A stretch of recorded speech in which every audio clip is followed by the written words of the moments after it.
Yang juga jadi sorotan di Kompas Petang, Saudara. 1 Juli 2022, tarif listrik untuk pelanggan dengan daya di atas 3.500 volt ampere resmi naik. Kenaikan mulai dari 17%.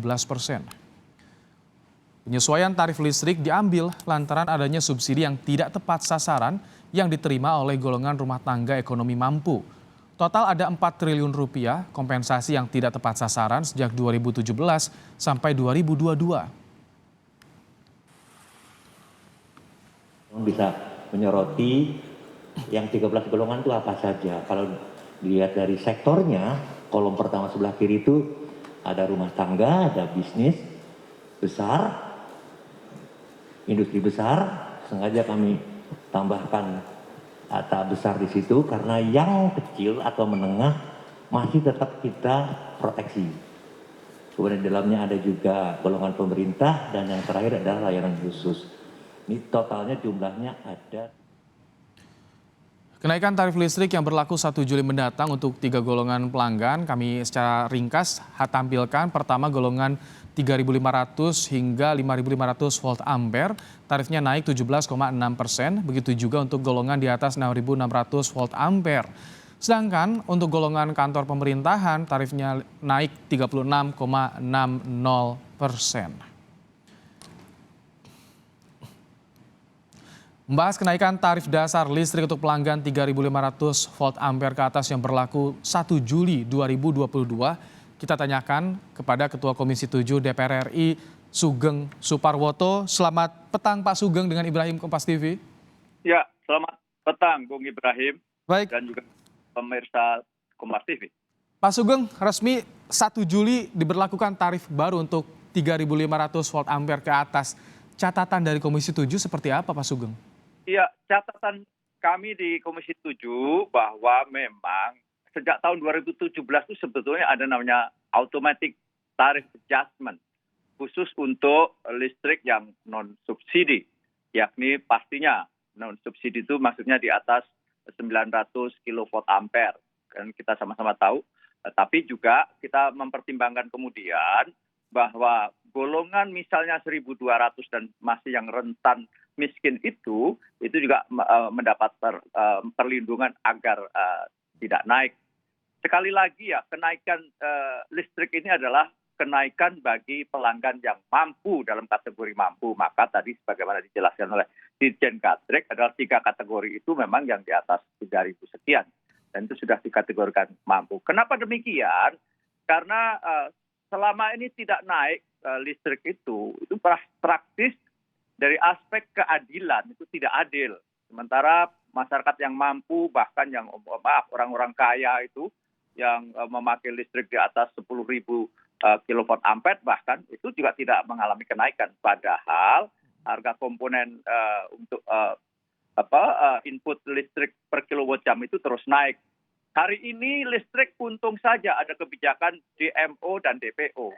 DMO Domestic Market Obligation dan Domestic Price Obligation untuk bahan bakar listrik ya. Ini khususnya batu bara. Kenapa demikian? Harga internasional batu bara hari ini sudah di atas 300 dolar per ton. Jadi bayangkan kalau tidak ada DPO Domestic Price Obligation maka harga pembentukan harga per kilowatt jam itu sudah hampir naik 4 kali lipat dari hari. Baik. Nah, Pak Sugeng. Memang penyesuaian kenaikan tarif itu saya kira tinggal momentumnya aja yang harus dihitung. Baik. Kenapa? Itu harus memperhatikan kemampuan daya beli masyarakat, termasuk komponen inflasi yang harus dihitung. Ya. Pak Sugeng, kalau dari data pelanggan untuk 3.500 volt ampere ke atas ini seperti apa? Apakah ada rumah tangga juga, rumah tangga mewah yang seperti tadi Anda singgung? Atau juga termasuk industri Pak Sugeng ya? Ya. Jadi nanti kan ada juga kategorinya. Misalnya industri kecil menengah kalau memang masih harus mendapatkan subsidi, itu saya kira akan dihitung kembali. Ketepat sasaran di pelanggan listrik jauh lebih mudah diidentifikasi daripada misalnya di BBM dan gas. Karena apa? Pelanggannya itu pelanggan tetap yang sifatnya ya rumah tangga atau industri itu yang dalam kategori tidak moving, tidak bergerak. Itu jauh bisa diidentifikasi.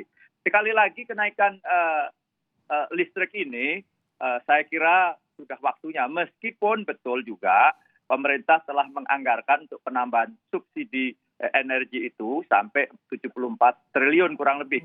Dengan yang lalu subsidi energi 134 triliun, maka subsidi di habis tahun anggaran ini kurang lebih mencapai 208 triliun untuk energi. Di mana untuk migas yang lalu itu adalah 77 triliun, listrik adalah 57 triliun, dan ini akan ditambah dari proporsi 74 triliun tambahan itu. Ya.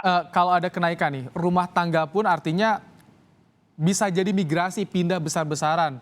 Pelanggan yang 3.500 volt ampere ke atas bisa pindah menyesuaikan tarifnya agar mendapatkan tarif yang tidak naik.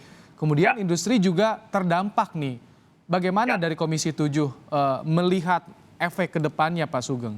Betul sekali. Jadi bahwa seperti saya sampaikan tadi, tampaknya kalau kita lihat biaya input per kilowatt jam itu kenaikan listrik tidak bisa ditunda. Khususnya adalah sekali lagi kenaikan listrik, pelanggan listrik untuk pelanggan di bawah 3.000. Tadi sudah disebut adalah 3.500 volt ampere. Menurut hemat saya waktunya saja yang harus tepat momentumnya. Kenapa demikian?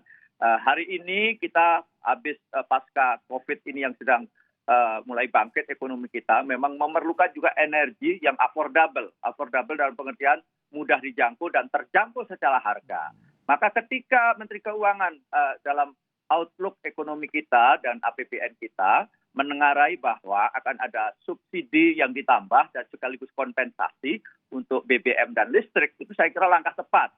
Lantas kalau dengan kompensasi dan subsidi tidak cukup, karena sekali lagi bahwa hari ini biaya input listrik itu, listrik yang berbasis batu bara misalnya, itu sudah 4 kali lipat dari harga yang ada sekarang dengan DMO dan DPO yang ditetapkan.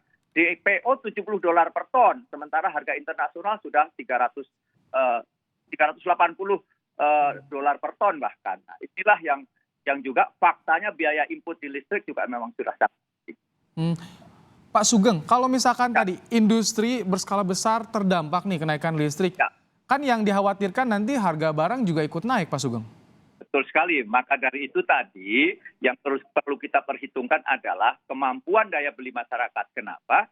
Karena listrik sudah menjadi kebutuhan utama, bahan pokok bahkan, sehingga terjadi kenaikan sedikit pun akan mempengaruhi kemampuan daya beli masyarakat, termasuk inflasi akan tinggi. Nah, inilah yang harus disesuaikan dengan apabila misalnya kalau tidak naik lantas akan mengkompensasi atau akan menambah subsidi berapa. Itu bisa diperhitungkan. Kebetulan ini kan kita juga mendapat apa yang disebut dengan windfall profit dengan harga komoditas lain, komoditas yang juga naik tinggi sekali sehingga pendapatan negara kita juga tambah cukup signifikan sehingga mampu untuk memberikan kompensasi agar BBM misalnya Pertalite dan Pertamax meskipun sudah naik tapi harga 12.000 per liter itu masih subsidi karena harga keekonomiannya masih 15 ribuan kurang lebih. Demikian juga Pertalite dengan harga 7.600 itu harga keekonomiannya adalah 12.000. Itu masih subsidi juga. Pak Sugeng, singkat terakhir ingin kepastian kami, jadi yang naik 3.500 ke atas,